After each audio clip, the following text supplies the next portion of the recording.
ஏன் தெரியுமா? ஏன் ₹1 சேர்த்து எழுதுற? மொய் எழுதும் போது கல்யாண வீடு, காது குத்து வீடு, மங்களகரமான நிகழ்ச்சிக்கு போனா ₹1 சேர்த்து எழுதணும். இன்னைக்கு அப்படியா இருக்கு? நான் பல வீட்டு நிகழ்வுகளுக்கு போயிட்டு வர்றேன். முடிஞ்ச நேரம் போனா அங்கேயும் போய் ₹100 கொடுத்து ₹500 கொடுத்துட்டு ₹1 பையில கையை விட்டு பார்த்துட்டு காசு இல்லைன்னு எழுதிக்கங்கன்ட்டு வந்துடுறாங்க. அவங்களுக்கு எழுதுறவங்களாவது ₹1 சேர்த்து எழுதுறாங்களாம் பார்த்தா மொட்டை மொட்டையா 500, 200, 300 எழுதக்கூடாது. ஏன் ₹1 சேர்த்து எழுத சொன்னாங்க? இல்ல இல்ல அப்படி கிடையாது, சொல்லணும்ல. நம்ம சமூகம் மாறி போச்சே. இங்க என்ன சிக்கல் தெரியுமில்ல? ஏன்டா அப்படி குடிச்சு தொலைகிற? யாரு குடிக்கல? ஏன்டா அப்படி பேசுற? எவன் பேசல? ஏன்டா அப்படி பண்ற? நீ என்ன யோக்கியமா? இப்படியே கேட்டு கேட்டு இந்த சமூகம் குற்ற சமூகமா போச்சு. பேசுறாரு, அவரா பேசுறாருன்னு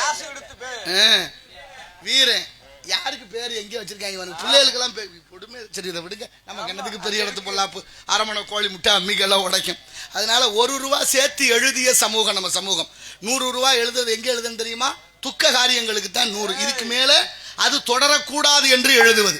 இது ₹1 சேர்த்து எழுதுனா இன்னும் தொடரட்டும் என்ற நல்ல விஷயங்கள் தொடருவதற்காக ₹100. இந்த பக்குவத்தை எல்லாம், இந்த பழக்க வழக்கத்தை எல்லாம் நாம் தொடர்ந்து நடைமுறையில் வச்சுக்கணும். ஏன்னா தாய்மார்கள்